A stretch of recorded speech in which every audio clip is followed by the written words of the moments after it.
Grabe, sobrang exciting at hindi lang tayo puno sa ating church ngayon, Kuya Ryan, because today, eto yung isa pa sa pinaka-exciting na event. Diba, Kuya Ryan? Kaya naman po, may we invite everyone to stand and warmly welcome our dear lead pastor, Pastor Herbie Castillo. Amen. Pwede po ba, apiran naman natin yung nasa left sa right. Apiran nyo naman. Hindi nyo alam, artista po yung iba dyan. Sige po, makakaupo tayong lahat. And, pwede ba sa pag-upo ninyo, sabihin mo naman sa katabi mo, good morning! Bakit ba natin pwedeng laging sabihin yung good morning na yan? Lagi bang maganda talaga yung morning? Hindi po. Hindi po palagi na we always have good morning. Pero because we have a good God, kaya laging may good morning. Alam ko, hindi palagi pong may good days. Minsan, parang you woke up on the wrong side of the bed. Parang kung minsan, ba't ba nangyari nung gabi, tapos umaga, sira ang araw. Pero alam nyo, yung pong katunayang buhay kayo, panalo na yon.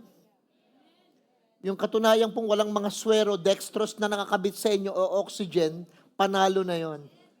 Kaya masasabi nyo kaagad na ang ganda talaga ng umaga. Ang kagandahan, hindi naman ibig sabihin walang problema eh. Para ang kapayapaan, hindi ibig sabihin walang trouble. Ang kasaganaan, hindi ibig sabihin kahit kailan hindi ka na nagkulang. Hindi po. It's all about a state of mind, identity, hindi condition or situations. Nagiging maganda ang araw natin. Alam niyo kung kailan? Sa pananaw mo. Depende sa pananaw mo. How you look at things, how's your perspective. Doon pumapangit siya eh. Sa mga araw na yan na dumadating sa buhay natin. Pero pag tinignan mo siyang maganda, doon gumagaang yung kalooban. So sa totoo lang, ang nagpapahirap minsan sa atin, kung paano natin tanawin, tanggapin, tignan ng bagay-bagay sa buhay natin. Kaya there's nothing wrong with what is happening sa buhay natin. Alam niyo kung anong wrong sa buhay natin? Kung paano natin ito minamali. Wala namang malas na araw eh. Wala namang pangit na araw. Iba sinasabi, ang pangit ng araw ko ngayon. Wala, di sabihin yung araw pangit, di paano yung sa iba maganda sa kanila. So sa iyo lang pumangit kasi hindi yung araw ang pangit. Pinapangit mo lang. Sabi mo sa katabi mo, hindi ka pangit. Kaya please naman, huwag niyong papangitin. Today, ang pag-uusapan po natin napakaganda. Alam niyo, whenever I create a message, I'm not spiritualizing it, pero minsan magtatanong ka sa Diyos, hahilingin mo sa Kanya, Lord, ano ba talaga yung kailangan ng tao? Kasi mas magandang ang ibigay mo yung kailangan eh. Marami kasing magsasalita para magpa-impress, may masabi lang, masabing mas marami siyang alam. Kasi alam niyo, pagka nagsasalita ako, inuulit ko lang naman yung alam ko eh. Pero pag nakikinig ka, pinapayagan mo yung sarili mong matuto. Mas maganda yung nakikinig kaysa nagsasalita. Kaya lang meron akong desire sa heart, whenever I come on Sunday, ang nasa isip ko, kailangan gumaang yung loob ng mga taong makikinig. Marami na kasing pasaway at pabigat. Maging kagaangan man tayo sa iba. Baka iniisip nyo ang kagaangan kapag marami kayong nakukuha. Hindi yun, bumibigat nga ikaw sa ganun eh. Pero nyo, kailan gumagaang pag marami kayong nabibigay? So, ang pagpapagaang ng kalooban, kaisipan at buhay, hindi pagkuha. Ang totoong kagaangan ng buhay, pagbigay, pagbawas. Baka sa inyo, sobra na. Kailangan yung magbawas. Minsan nga, ang binabawas, hindi lang mga maganda. Minsan lalo yung mga pangit, negative, at hindi mo dapat kinikimkim, inuubos natin yan. Inuubos natin yan. May suggestion ako sa inyo. Lahat ng pangit, negatibo, bigay nyo kay God. Lahat ng maganda at positibo, bigay nyo sa tao. Why? God can handle our frustrations. God wants our cares. Kaya ang sabi niya, cast all your cares upon me because God cares for us. Lahat ng mga hindi nyo gusto sa buhay nyo, kay God ang tapon. He will turn those mourning into joy, sadness into dancing. Ganon si God eh. He will turn those darkness into light. Kinukuha niya yung, gusto niya i-collect lahat yan. Sin, sickness, burden, weights, everything na hindi maganda. Pero lahat naman ng love, forgiveness, kindness, gentleness, peace, blessing, food, money, time, effort, give it to people. gagaang yung buhay nyo. Gaganda yung kalooban nyo. Amen? We will talk about frustrations. Alam niyo kung anong napakahirap sa buhay? Yung napuprostrate ka kasi gustong-gusto mong makuha ang isang bagay pero hindi napupunta sa'yo. Nag-aral ka ng matindi pero hindi ka nakapasa sa exam. Katakot-takot na yung tawag mo, pakiusap mo pero hindi ka natatanggap. Hirap na hirap kang mag-diet, hindi ka pumapayat. One thing na nakaka-frustrates, yung bang asang-asa ka pero hindi dumadating. Samantalang sa iba, hindi naman inasahan, dumating sa kanila.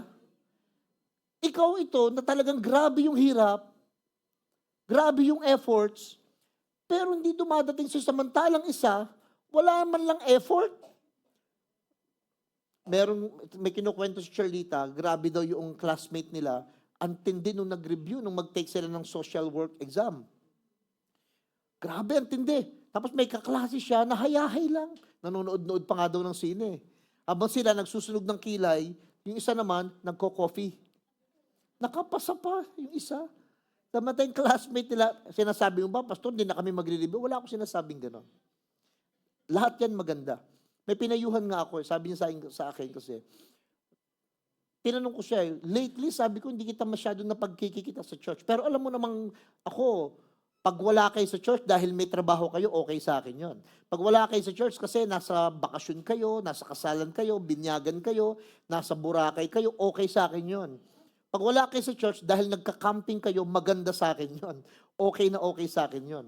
Ang ayoko yung wala kayo sa church tapos dahil kasi may sakit ka, o kaya wala ka lang talagang pakialam.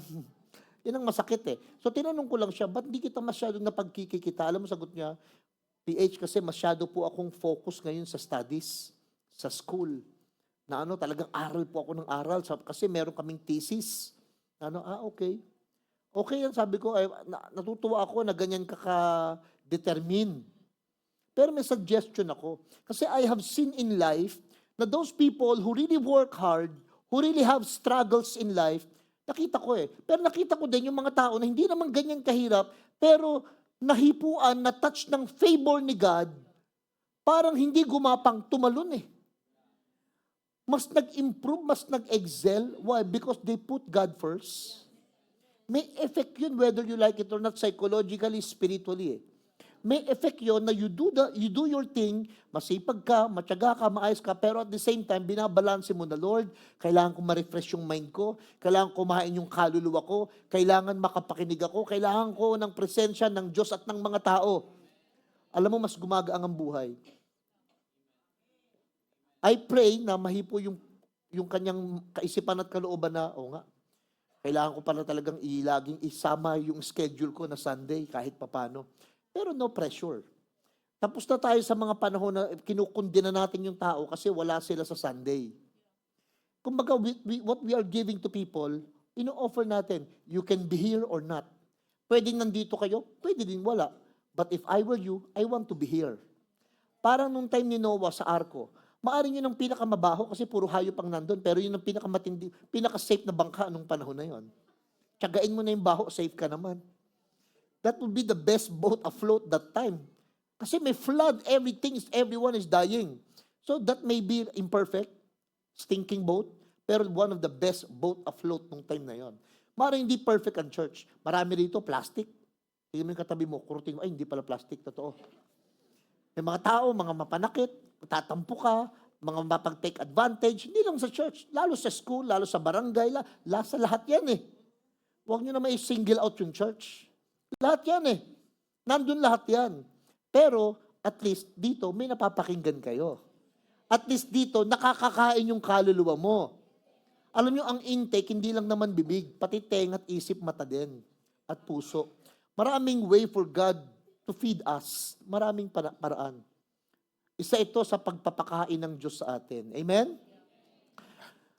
Tinitlean ko yung message natin na kapag para sa'yo talaga eh. Sabay-sabay tayo. Basahin nga natin. It means what God meant for you is coming. Kahit anong gawin mo, pag hindi talaga para sa'yo ang taong yan, iiwang ka niyan. Pag hindi talaga para sa'yo ang negosyong yan, malulugi ka dyan. Pag hindi ka talaga para dyan, may frustrations. Kaya lang minsan, alam nyo kung ano, may mga tao hindi naman nga pastor pero pinipilit magpastor May mga tao hindi naman talaga sila teacher pero pinipiling mag-teacher Kaya tuloy, yung frustration, ganun na lang. Nakakita na ba kayo na nakaupo si Simon Cowell tsaka yung mga ibang panel, judge. Tapos may pipindutin silang red na button, tapos biglang may lalabas na X? Kasi nung una, pupunta ka doon, feeling mo senior ka. Nung kumanta ka na, parang kinakaskas na kawali. Pinipindot nila, ibig sabihin, ikaw lang yung feeling singer, pero sa amin hindi ka singer. Magtatampo yung iba, magagalit yung iba, pero that's a hard truth. Masaklap na katotohanan, hindi ka talaga singer. Pag hindi para sa'yo, huwag mong ipilit. Hindi talaga para sa'yo yan Pagka, halimbawa, gusto mong sumayaw, pastor, gusto kong maging part ng chosen crew ng New Life. Kaya lang nung makita natin yung paa mo, parehas kaliwa. Lahat sila, pa-left, ikaw pa-right. I suggest mag-usher ka na lang kahit kaliwa parehas ang paa, pwede. Why? Pag para sa'yo, anong gagawin? Don't worry, don't pressure, don't envy others. God's timing is perfect. Huwag kayong mag-worry, huwag kayong ma-pressure, at huwag kayong mainggit. May timing si God para sa ating lahat. Alam niyo ba, na-realize ko, na pag ang Diyos nangako, hindi general, God's promise is personal, lagi siyang mangangako sa iyo. Kaya huwag mo agawin yung pangako sa iba. Meron sariling pangako sa iyo ang Diyos. Pansinin niyo itong 29:11, palasak na verse ito I know the plans I have, hindi for them, for you. Declares the Lord. Pag nangako ang Diyos, nangangako siya personally para bang, para sa iyo to Para sa iyo to. So take it personally. May pangako ang Diyos sa iba May pangako din ang Diyos sa iyo, pero hindi para sa iba, sa iyo yun. Pero yung sa iba, hindi sa iyo. Talagang merong para sa iyo. Sabay-sabay, sabihin nyo nga, may para sa akin. God's plan are not general. Na-realize ko, they are personal. What is meant for you, you has a name on it. Siguro may mga dinideliver sa inyong Shopee, Lazada. Maniwala ho kayo, may pangalan nyo doon. Okay, magpanggap. Hindi akin yan, nandun nakalagay sa iyo Kilala na nga ho kayo ng rider Why? Kasi personalization Para sa iyo talaga yung delivery na yon. Alam niyo yung uwak, nung puntahan si Elijah, alam kung saan siya pupuntahang kuweba? Why? Kasi personal yan. Alam ng Diyos yung address ng bahay mo Kaya alam niyo ba, you don't need to beg for God para sabihin, Lord, di mo ba alam yung nangyayari sa buhay ko? Alam. Yung iba, hindi naman nagdadasal, nagko-complain.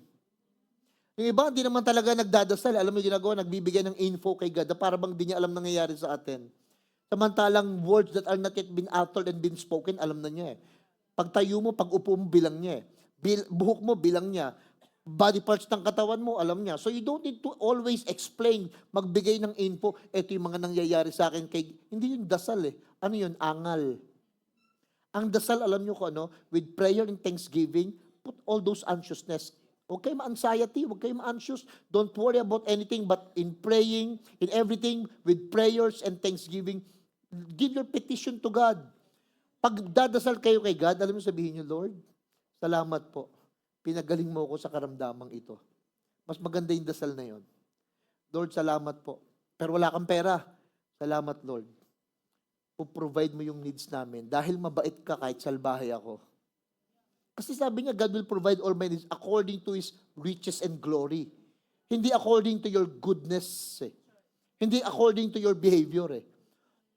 Ayon sa kanyang kagandahang loob. You cannot steal someone else's destiny. Kasi no one also can steal yours. Ba't yung iba naging ganyan, naging successful? Ba't ako hindi? Baka destiny niya yan. Why? Because maybe meron siyang choices na ginawa, na dinesisyonan niya araw-araw, na naging destiny niya. Baka di pa tayo nagdi-decide, pumipili, kaya wala tayong destiny. You cannot steal that. Subukan niyo po, may makinarinig kayo, ang galing-galing kumanta. Ikaw ngayon, inggit na inggit. Kahit mainggit kayo, hindi gaganda boses nyo. Ang masaklap ito, nung nainggit ka, hindi na gumanda boses mo, nainis pa siya. nainggit ka, ang galing-galing niyang sumayaw. Kahit mainggit ka at ikamatay mo pa yung sa inggit, hindi ka gagaling sumayaw. Alam niyo kung ano maganda? Pumalakpak ka sa magaling sumayaw. Baka turuan ka pa nun. Amen? Kaya lang, sometimes, we are trying to get something, someone's destiny, someone's success, someone's favor that will happen. Kaya alam nyo, sa totoo lang, ang destiny, hindi competition. Why? Kanya-kanyang calling yan. Kanya-kanyang call. May suggestion ako sa inyo. Taas na kamay na may mga cellphones. Ayan, dami. Baba nyo na yung kamay nyo. Alam nyo yung number nyo. Tawagan nyo yung sarili nyo. May mapapansin kayo, busy. Tawagan nyo yung number nyo, walang sasagot. Toot, toot, toot. Kahit ulit-ulitin mo, walang magsasabi mo, ang kulit mo, ang tanga mo. Walang gaganon. Basta toot, toot. Why? Because nobody calls himself. Dapat may ibang tatawag sa'yo. Ewan ko bakit yung iba, sisiksik mo yung sarili mo sa bagay, sa tawag na hindi naman para sa'yo. Dapat matanggap natin yun that God calls us, we don't call ourselves. Alam nyo bakit minsan nawawala masyado yung ano natin, sa sarili natin? May pasusubok pa ako sa cellphone. Try nyo lang buksan nyo yung flashlight ng phone nyo. Pag binuksan yung flashlight, di umiilaw yan. At saka mo pindutin yung camera. Mag-selfie ka. Mamamatay yung ilaw. Kasi nag-selfie ka eh. Alam nyo kung bakit? Every time na pinofocus natin yung mga bagay sa sarili natin, nawawala yung liwanag natin eh. Why don't you always, laging huli yung sarili? Huwag kayong makipag-compete sa mga iba na yun ang tawag nila. Huwag kayong makipag-compete. Si God, pag gumagawa ng storya, kwento ng mga buhay natin, hindi yan nagka-copy-paste sa buhay ng iba. O yung nangyari sa'yo, mangyayari din sa kanya. Kaya ako hindi ako nagdadasal ng ganito, Lord, yung nangyari po sa kanila, mangyayari din sa amin. Hindi mo alam yung walang shortcut sa life, ha? O sige, pag sinabi ni Lord, sige, alam mo ba, hindi mo pa alam, di ba, na maraming beses silang nasaktan na scam. Mangyayari din sa iyo yun. Kasi gusto mo mangyari sa nangyari sa kanila eh. Baka ang nangyari sa kanila, nakita mo, resulta lang, hindi proseso. Baka nakikita natin sa ibang mga tao na success, nakagaangan ng buhay, katatagan sa buhay, sa pananampalataya, yung yung fruits, yung result, yung end. Pero hindi mo nakita what they've been through, what they have done, gaano sila naghirap, nasaktan. Kaya alam nyo minsan, huwag kayong maingit sa success ng iba. You have no idea what they've been through. Baka nakita nyo lang yung kotse, pero hindi nyo kita yung ipon na grabing mga tinipid na Starbucks, coffee, pagkain. Nagtipid talaga yan para makaipon eh. Pag nakikipag-compete tayo sa nangyayari sa iba, nawawalan din tayo. To be honest, if God will write something about you, nobody can erase it. Pag may mga bagay na ginagawa na ang Diyos sa mga buhay nyo, sa pamilya nyo, hindi kayang i-erase yun ng sino man. Kaya yun ang gagawin sa puso yun, Lord, may nangyayari sa pamilya namin ngayon. May nangyayari sa aming mag-asawa ngayon. Alam nyo kung ano nangyayari? God is writing a story. And every story may highlights, may downlights. Merong hindi naman kagad highlights agad at namatay siya. Wala namang ganun. Siyempre, built up yan ng story. Pinapaganda mo yung nangyayari. Kaya nakikita ko sa life ko at sa life ng marami, built up eh. Unti-unti, ganito yan eh. From rags to riches. From strength to glory. From faith to faith. Ganun siya eh. Kumbaga parang ladder yan eh. Unti-unti lang eh. Hindi kagad-agad tayo biglang gusto natin ganito yung mangyari. If God is writing a story, you need to be like a baby birth in a manger. Unti-unting 12 years old, nagpipreach hanggang sa 30, coming up, being baptized, performing miracle, and then, at saka yung highlights, cross. And then resurrections. May highlights eh. Hindi naman kaagad pagkababa ng Panginoon, malaki ka na kaagad, walang baby, skip natin yan. Crucifixion agad and resurrection. Walang ganun, Mars. Walang talunan. Dadaan talaga sa process. And ito yung nakita ko. What is meant for you will find you. Kung ano po talaga yung para sa'yo, may mga tao, alam mo, hindi nila hinanap yung trabaho naghanap sa kanila eh. May mga tao, sa totoo lang, hindi nila hinanap yung tagumpay eh. Nagulat na lang sila, nagtatagumpay na sila eh. Why? Because it was meant for them. Nakatakda talaga para sa kanila yun eh. Alam nyo ba, Sabi niyo po, hindi pa. May isang bagay na nakatakda sa inyo kahit di nyo hanapin. Ano yon? Death. For it is appointed unto man wants to die. Hebrews 9:27, kahit di nyo hanapin yon, sabi mo sa katabi mo, mamamatay ka rin. Kahit di natin hanapin yun eh. Why? If it is meant for you that day, it will happen. Sabi ni ako, di matagal ako mamamatay kasi athlete. Ang discipline sa pagkain. May nutritionist pa yan. Laging nagja-jogging. Laging maagang matulog. Walang bisyo yan. Nasagasaan ng truck. Imagine that. Why? Because what is meant for you will find you. Nakita ko sa buhay eh. What meant for you will find you. Mangyayari sa'yo, yung talagang para sa'yo sa mga seasons na ito. Pero kung di talaga para sa'yo, let go mo lang muna. Let go mo lang. Why? It will find you. At kung talaga para sa'yo yan, love will lead you back. Balik yan. Yung may mga tao na talagang hindi para sa'yo, i-let go mo. Huwag kayong magpatakot dun sa mga tao na, iiwan kita. Sabi mo sa kanya, gusto mo, Grab o Uber? Hatid pa kita. Let go. Why? Maybe they are not meant for you. What God has joined together, sabi ng Mark 10:9, imagine that. What God has joined together, ibig sabihin, if God can join people together, He can also align opportunities, relationships, breakthrough, open doors. Kung kaya niyang pagtagpuin yung dalawang tao, may kilala nga ako eh. Yung lalaki, na-meet niya yung babae sa church. Nung ma-meet niya, naramdaman niya that they are really meant for each other. Alam nila na talagang para sila sa isa't isa. Nagkagustuhan. Dito sa church, 7 years po silang naging mag-boyfriend, mag-girlfriend. They've been part of the ministry. Naging part ng leadership. Kahapon po, kinasal ko silang dalawa. Ang pangalan ng lalaki, Paul Limuel Castillo. Ang pangalan ng babae, Princess Sulueta. Anak ko po, kinasal ko kahapon. Kagabi. Kaya kauuwi ko lang po. Kauuwi ko lang po. Kagabi. Kayo marami pong mga pastor, wala dito and leaders. Nandun pa sila po ngayon, tulog pa. Sa Amadeo, sa Silang Cavite. Why? Natagpuan ni Paul, yung kanyang babae, that they were meant for each other. Talagang para sila sa isa't isa eh. Yun ang alam nila. Nakita nila. And guess what? There will be challenges. There will be problem. There will be trouble. There will be temptation. Pero at the end of the day, if you are really meant for each other, makakasal din kayo. Siya pa rin ang tadhana mo. Amen? Kaya mga kabataan, do not awaken love when it's not yet time. Huwag kayong mamilit. Huwag niyong gawin kaagad na may mangyayari agad-agad sa inyo para ma-close. Tingin kayo mga kabataan nandito ngayon. Look at me. Hindi common na bigay mo yung sarili mo, akala mo meant na kayo for each other. Hindi common na bigay mo yung virginity mo, na ibigay mo yung sarili mo, akala mo hindi kanya iiwan. Bibigay ko yung sarili ko para hindi niya na ako iiwan. Tanga. Lalo kang iiwan yan, may nangyari na.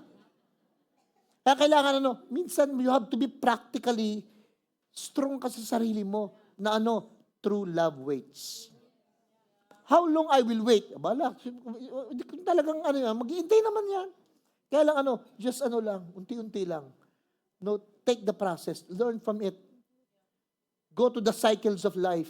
Ang daming principles na kailangan matutunan. Pag may mga bagay naman na hindi nangyayari agad, huwag niyo naman sabihin hindi para sa inyo. Mamaya, konting lang, hindi para sa akin to. Kaka-apply mo lang, hindi para sa akin to.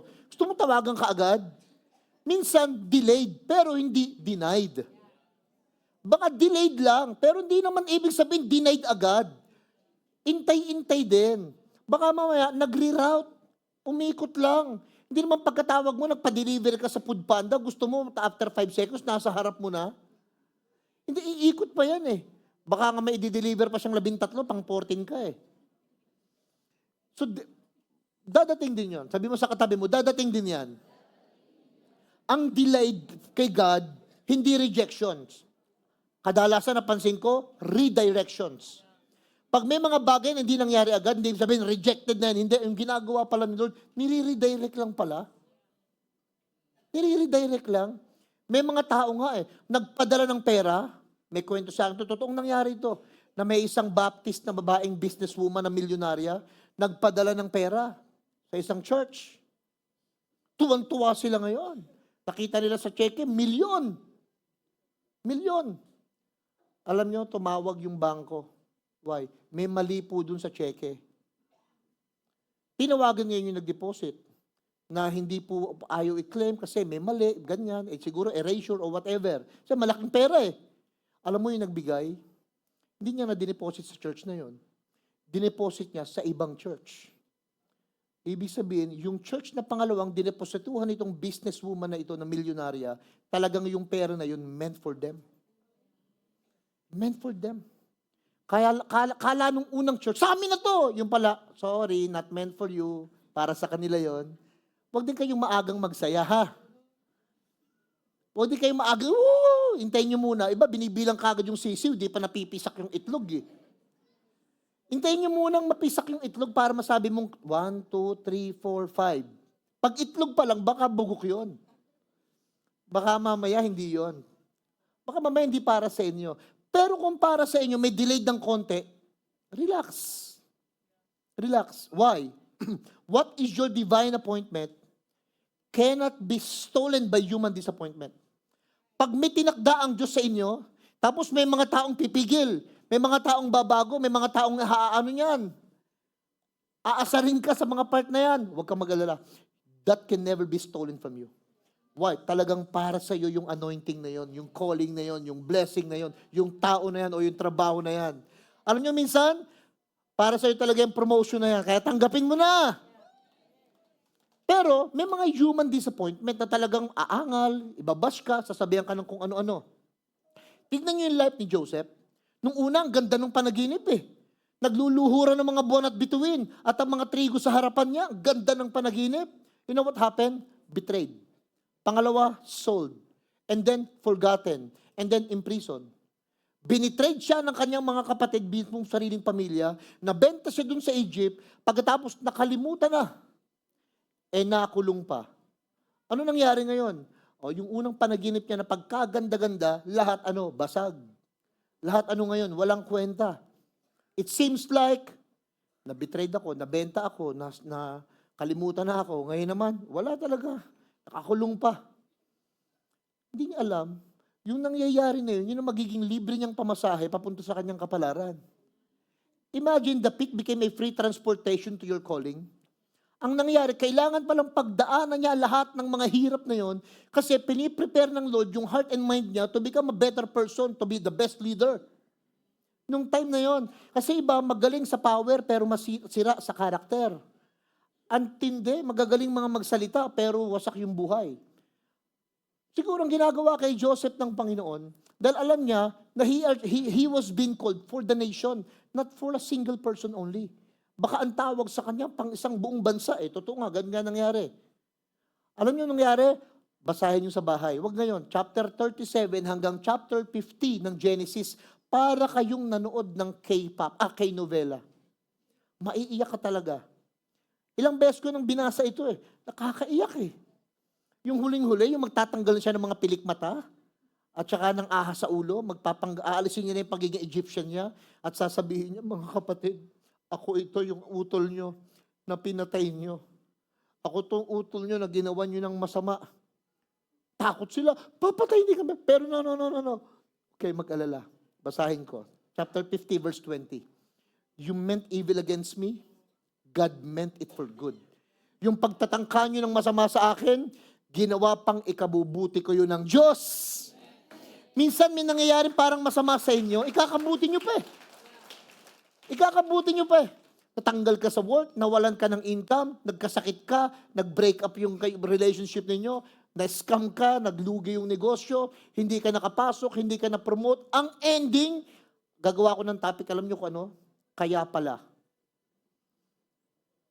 Ibig sabihin, tsaka mo ending, kaya pala ako natanggal sa trabaho kasi may magandang parating na bago. Kaya pala ako hindi napasok. Kaya pala hindi kami nagkatuluyan kasi paparating si Dingdong Dantes. Si Bembol Rocco, shota mo dati. Paparating pala ang dingdong o ang echo. Kaya pala, gagawa tayong message sa next time. Kaya pala o kapal pala. Pag meant talaga sa'yo yan eh. Pero minsan hindi talaga sa'yo, wag mong ipilit. God can use betrayal para maging bridge sa breakthrough. Hindi nun.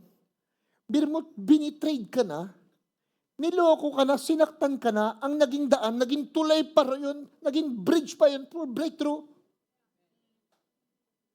Nakita ko yan sa maraming tao. Minsan, kung di pa sila matatanggal, hindi sila mapoposisyon ng tama. Minsan nga kung di pa mamamatay yung kanyang talagang tinitignan, hindi siya mapoposisyon ng tama Kaya pag tinignan mo, betrayal, hurts, pain, kaya lang may way ang life na hindi ma-explain ng isip. Kaya pansinin niyo, how many people are crying sa ICU? How many people are dying, trying, crying, struggling, para lang maintindihan nila bakit hindi pinapaintindi ng Diyos. Ba't di mo maintindihan ang bata-bata pang namatay? Di na lang yung katabi ko. Ang bata-bata pa nito, ang bait-bait naman nito, ba't di pa yung mga salbahe? Ba't di pa, ang dami, di ba? Parang yung good things happen to bad people, and then yung bad things happens to good people. Ba't ganon? Dapat do good, get good, do bad, get bad. Pero baligtad Di ba minsan, sama-sama na lubog, galit na galit ka. Maya-maya, nakatapa ka 500. Minsan naman, bait-bait mo, nakatapa ka tae. Di ba minsan, bihis na bihis ka? Okay na okay ka, saya ng mood mo, okay ka, woo! Para bang fresh na fresh, mag-a-apply ka ng trabaho, dumaan yung kotse, talsikan ka lahat. Why? Di ma-explain yan. Ano lang gagawin? Let go. Baka gagawa lang ng tulay si Lord para sa breakthrough mo. Amen? Ano gagawin namin, Pastor? Stop being hard on yourself. Please, huwag niyo nang parusahan yung sarili mo. Huwag mo nang masyadong sinasaktan yung sarili mo. Gusto ko yung sinabi ni Gary Valenciano sa isang napakabait na Christian. Sabi ni Gary Valenciano, truth hurts. Don't add more hurts into truth. Masakit na yung katotohanan, huwag mo nang dagdagan pa ng sakit. In way of saying things. Minsan alam nyo, pag yung katotohanan nalaman ng tao, masakit na yun Kaya lang problema, dinadagdagan mo pa sa paraan ng pagsasalita mo. Kaya mo na yung may truth na behind everything Huwag mo nang masyadong magmagaling. Alam nyo, some people are exhausted, not because of work. May mga tao pagod, hindi dahil sa trabaho. Saan sila pagod? Sa comparison. Ang hilig kasing mag-compare ng iba sa sarili nila. Ang hilig kasi nila i-compare sila sa iba. Ang hilig nila i-compare yung bilang, yung alam nila, yung meron sila. Ang hilig-hilig i-compare, kaya yung mga tao pagod na, pati nga ikaw Napapagod ka na rin kakakumpara ng mga tao. Kaya ako, pansinin nyo, please, sinasabi ko palagi, never compare a pastor to another pastor. Iba-iba tayo ng giftings ng uniqueness. Iba-iba ng style, ng personality. Huwag niyo ikukumpara yung anak niyo sa iba. Ba't yung anak ko, ang ganda-ganda ng ilong? Yung anak mo, parang nasagasaan ng pison. Huwag niyong kukumpara.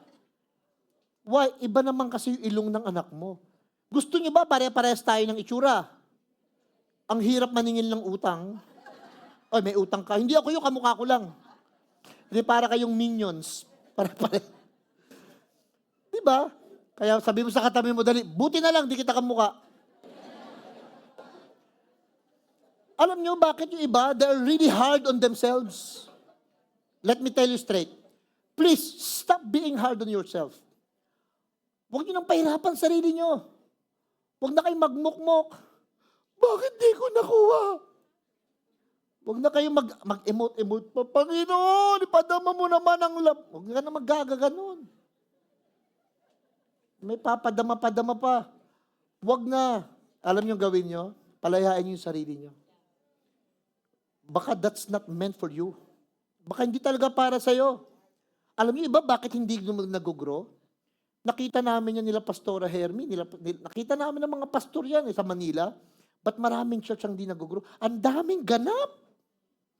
Ang daming activities, ang daming ginagawa. Alam niyo, sabi ni Lord, be still. To know God sometimes, to be still. Basahin ko pa sa isang verse, 37:7. Be still before the Lord, wait patiently for Him. Ang daming verses na sabi ni Lord, stand, position still. Having the stand, therefore, stand. Lagi sasabihin lang ni Lord, wait. Sasabihin lang ni Lord, stand. Yung mga Christian, galaw ng galaw. Daming pinupunta, daming gustong atinan, daming gustong gawin sa buhay. Kaya alam niyo kung minsan, nag-decide ako na hindi ko i-compare yung ginagawa ng iba na dapat gawin din namin. Hindi ko i-compare yung church namin sa church ng iba. Yung member namin sa member ng iba. Hindi ko i-compare. Why? Na-settled na ako na maybe that's not meant for us. Baka ito lang yung meant for me. Baka ito lang yung para sa akin. Sabi mo sa katabi mo, baka para sa iyo yan. Alam nyo, dadating yung panahon, please don't rush. You don't need to rush your season. Pag may panahon na tinuturo sa iyo ang Diyos, sa pagiging kabataan mo, pagiging estudyante mo, pagiging trabahador mo, pagiging pastor mo, huwag kayong magmamadali na ang hirap ito, kailangan, ito kagad yung gusto. Trust the process. Talagang mo na may season na you don't need to rush it. Hindi mo pwedeng madaliin. Tapos kung kami na nagka-baby na, nagka-anak na po, yung bang pagkalabas ng anak nyo, may ngipin na? Pag yung baby mo lumabas at nakita mo kumpleto na ngipin, mahahagis mo yon. Ang alam ko, anak, pa isa-isa lang ang tubo, sa'yo buo agad. Why? Meron siyang in-skip. Alam mo, hindi normal yun eh. Kaya alam nyo, gusto ng maraming tao, laging talon. Laging good to be true. Laging gusto, easy money. Kaya maraming na-scam eh. Ayaw magsimula sa umpisang step eh. Unti-untiin ba? Ayaw magtiyaga eh. Ayaw mag-trust dun sa proseso eh. Alam nyo, ang growth, isang bagay na katotohanan sa growth, hindi siya competition. Sabay-sabay, sabihin nyo nga, growth is not competition. So pag nag-go-grow yung iba, be happy. Woo! Nag-go-grow sila. Nag-go-grow sila. Nag-go-grow yung negosyo niya, nag-go-grow yung mga anak niya, nag-go-grow yung church, nag-go-grow yung person, nag-go-grow yung finances, and then be happy. Pero never compete. Huwag kayong makipag-compete sa growth, please. Why? Lalo sa church. Alam nyo ba, there's no such thing big and mini or small. Wala namang ang laki na church, ang liit na church. Walang ganon. Wala namang kasing 2-3 church. Isa lang naman dapat ang church eh. The Church of Jesus eh. Kaya dapat di tayo may nakita na ho ba kayo? Na yung maliit mong daliri sa paa, nakikipagkompetensya kay hinlalato. Wala, join lang siya. Well, alam niyang importante ako. Importante ako. Kahit maliit ako, alam niyo sa dulo ng small intestine yata o large intestine, may maliit na parang size ng bigas. Alam niyo kung ano yun? Appendicitis. O appendix. Sinlaki ng butil ng bigas. Parang storbo lang, no? Pag tinanggal yun, tanggal ang immune system mo. Pag naubuhan ka lang ng konti, kaya pag natanggalan ka na ng appendix, humihina yung immune system. Ang laki pala ng kinalaman no, sa maliit na part ng katawan ng tao. Yes, pero gabutil ng bigas lang. Ganon din yon. Hindi natin pwedeng maliitin yung mga tao. Kaya huwag niyong ikukumpara yung sweldo ng asawa mo sa'yo. Sa mga mag-asawa na mas malaking sweldo ng babae sa lalaki, shut up. Why? Baka mamaya yung lalaki ang nagtatrabaho sa bahay. Siya naguhugas, nag-aalaga ng mga bata, siya ay nagpapalaki, nagpapaligo. Kaya lang, pagka halimbawa, wala na nga siyang trabaho, pero siya yung pinapaliguan, pinapakain, palayasin mo na. Pagka gano'n. Kaya lang may ginagawa din eh, nag-grow din siya eh. Alam niyo, sa totoo lang, God is not pressured by your timeline. May timeline ka eh. Kailangan mangyari ito, may goal ka. Pero si Lord, hindi na pe-pressure. Si Lord, relax. Alam ko anak, gustong-gusto mo nang magkakotse. Pero nakita ko anak, babanggain mo yung poste. Hindi ko muna bibigay sa'yo. Di ba minsan hangad ka ng hangad na Lord, palaguin mo po itong negosyo namin. Palaguin mo Lord, hindi lumalago. Na ano? Yung pala may tinuturo sa'yo si Lord. Kasi mamaya, paglago mo, siya bunabebenta mo. Inaayos pala ni Lord yung karakter mo. Kaya napansin ko, why some churches are not growing, why business are not growing? Because God is more important in your character than in your charisma. In your giftings, in the gift, in the blessing, mas importante kay God yung puso eh. Naayusin tayo eh. Kaya ako, alam nyo, lagi kong dasal, Lord, i-enlarge mo po yung capacity ko to receive at ayusin mo po yung pang-re-receive ko, puso. Lagi ayusin mo muna po, Lord, lagi yung heart ko.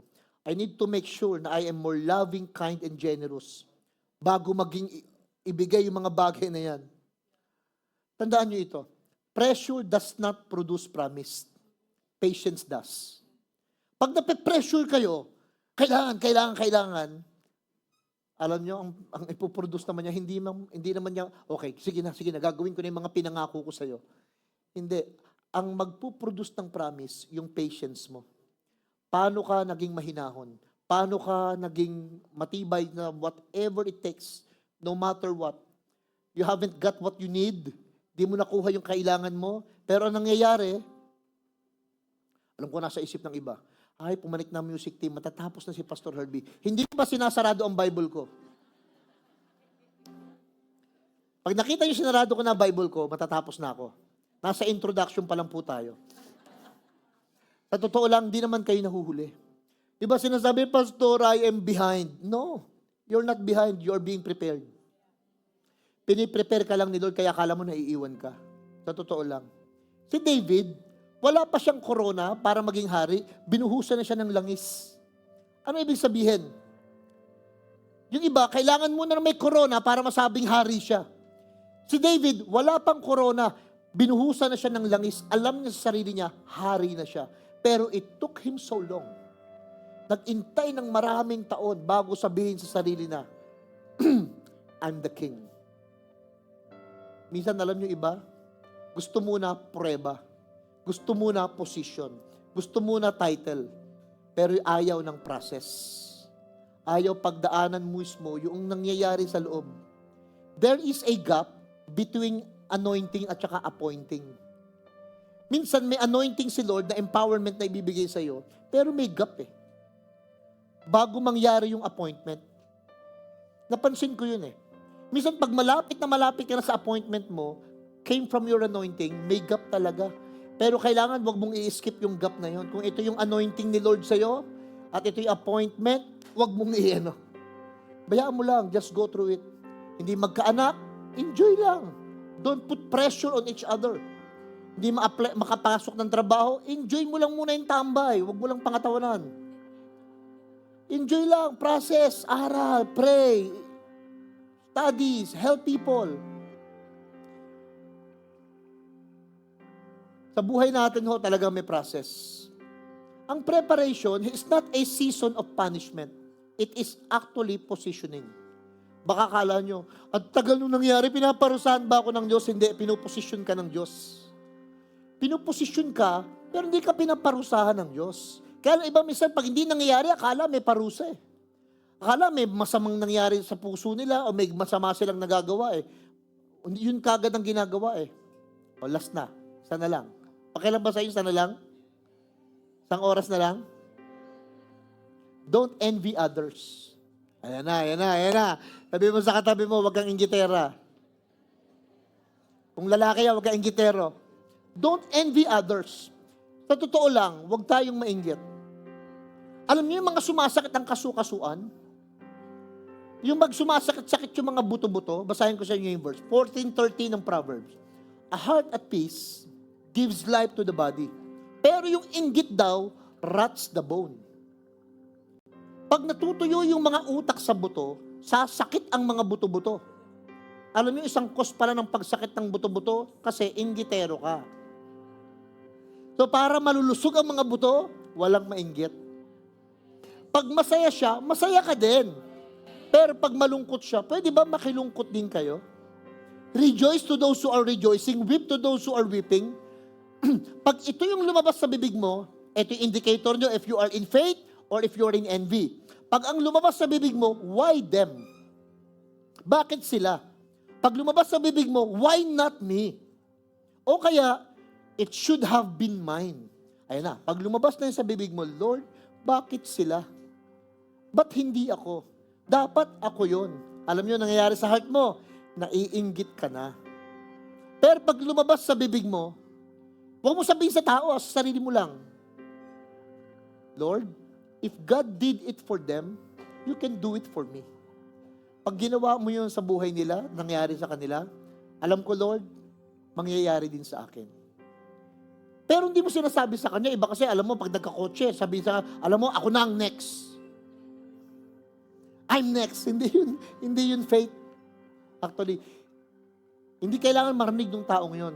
Kailangan marinig yun ng sarili mo at ng Diyos. Alam nyo magandang sabihin? Sabay-sabay tayo. Sabihin nga po natin, my time is coming. Dadating yan. Why? Because now it's meant for you. Para sa iyo na eh. Minsan may nakikita tayong highlight sa ibang tao, patunay yun na may ginagawa ang Diyos sa community nyo. Ibig sabihin, madadamay ka na. Kasi may nangyayari na eh. May nangyayari na pa isa-isa eh. And nagre-rejoice ka pa. Kaya pag may magandang nangyari sa mga tao, you know what the best thing to do? Clap your hands for them. May magandang nangyari kay kumare, sa classmate, sa relatives, alam nyo, gawin nyo, get your phone. Tapos i-chat nyo, i-text nyo, o kung kaya mong sabihin, alam mo, Mare, natutuwa ako sa nangyayari sa buhay mo. Chat nyo yung kamag-anak nyo na napansin nyo galing abroad. Mare, natutuwa ako dahil may pasalubong ka. Hindi. Natutuwa ako kasi nabe-bless ka. Pwede ba? Sabihin nyo sa mga tao. Tell that to the pastors. Tell that to the boss. Tell that to the leaders. Tell that to the people. Tell that to your neighbor, to your friends. Sabihin nyo sa kanila pag may magandang nangyayari, i-praise nyo sila. Purihin nyo sila. Sila na may problema ko, ibalik nila yung kaluwalhatian sa Diyos after they get the praise from you. Pero give the praise to them. Recognize them. Sabihin nyo sa kanila na I'm happy. I'm very happy. Then, the tide will turn. Ikaw naman ngayon. Ikaw naman yung sasaya. Ikaw naman yung masasagana. Ikaw naman yung gagaang yung loob at isip. Ikaw naman yung mabe-bless ngayon. Why? Kasi maganda yung attitude mo. Amen? So please, wag po tayong mainggit. Wag po tayong mag-worry. Wag po tayong ma-pressure. Pag para sa'yo, ulitin ko po, pag para sa'yo, para sa'yo talaga. Pero pag hindi para sa'yo, alam mo gagawin nyo pag di para sa'yo, Lord, o last na. Pag hindi para sa'yo, bigay mo kay Lord. Pero pagka para sa'yo, pero hindi mo pa nakukuha, bigay mo pa rin kay Lord. Why? Kasi ibabalik yan sa'yo ni Lord. Para hindi ka nakukonsumi. Hindi ka nagwawala. Hindi ka nagsasalita ng kung ano-anong masasakit sa iba. Ang ginagawa mo, sinasabi mo sa sarili mo, Lord, thank you po. Something good is coming. The best is yet to come. Amen? Tayo tayong lahat. Every head bow and eyes closed. Lord, thank you po. Buti na lang, there is no even shadow of turning, Lord, in you. You never change. You are the same yesterday, today, and forever. Buti na lang po ganon. Kasi may mga bagay na nagbago sa buhay namin. Minsan kami mismo, Lord, pabago-bago din po. Ama ng aming isip, ng aming mga sinabi, ng aming mga ginagawa. Nagpapabago-bago kami, Lord. Dahil akala namin para sa amin ang isang bagay. Minsan naman, Lord, pinangatawan na namin ang isang bagay na alam naman namin it's not really meant for us. Tinutuloy pa rin namin, Lord, bagamat mali na. That's why today, thank you for reminding us. Thank you, Lord, for an awareness. Binubuksan mo po, Ama, yung aming puso't isip na yung mga bagay, Lord, na hindi pa nangyari at yung mga nangyayari pero hindi na nangyayari, tinuturuan mo kami ngayon, Lord. Natanggapin yung mga para sa amin talaga. Pero baka yung hindi para sa amin, Lord. Not really meant for us.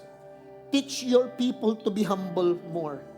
Teach all of us, Lord. Turuan mo po kaming lahat, Ama, na mas maging matanggapin pa, maunawain pa. Mas magkaroon po ng pananaw, Panginoon, na hindi po, Ama, namumove basta-basta. Kaming parang mga bata, Lord, na pag hindi nangyari yung gusto, nagtatampo. Na pag hindi nakuha yung gusto, nagwawala. Imatured mo po kami, gawin mo kaming responsible, matured child of God, Lord. Na may mga bagay na maybe not really meant for us, that's why we let it go. We let it go. Lagay natin kamay natin sa puso natin. Ama, right now, we let go.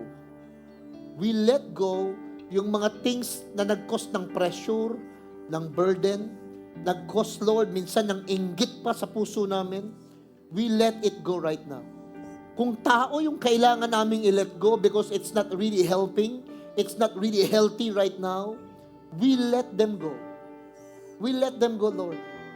At kung para naman sa amin talaga ang mga taong yan, I know, Lord, na you gonna bring it back to them. Babalik mo naman sa amin. Kaya, Lord, we will put our 100% trust in you. If we have to let go opportunities, dahil masyado na kaming nasanay ng kapitan, dumipende, we let go right now. Maybe for now, only for now, it could be, Lord, not meant for us. Nililet go namin. Lord, nire-release na din po namin, Ama, yung mga bagay na alam naman talaga namin di para sa amin. Pero ba't namin pinipilit? We let go also of those things. I pray for everyone, Lord. Yung para sa amin lang. For now,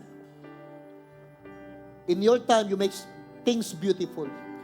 For now, yung para sa amin lang, yun ang i-keep namin, Lord. Para walang excess, walang baggage, walang heaviness, walang burden. Para wala kaming mga pinapanagutang mga bagay na hindi naman dapat naming bayaran at yakapin.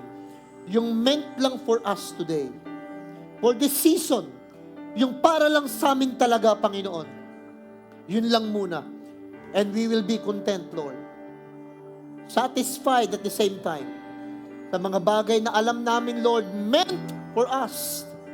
Para sa amin talaga. Kaya salamat po, Lord. Maraming salamat po, Ama. You know really what's best for your people. You know really when, to whom, kung bakit, lahat ito alam mo bakit kailangan ngayon mangyari, kung kanino mangyayari. Alam mo ito, Lord, because you know what really meant for us. And so today, we trust you, God. We trust you, Jesus. We trust you, Lord. With all your plans, your purpose, Lord, sa aming lahat, sa buhay namin. At binabalik namin sa iyo ang pasalamat, papuri, parangal. Sa pangalan ng iyong anak na si Jesus, ang lahat ay magsabi ng God bless you. See you again next Sunday. Invite more people.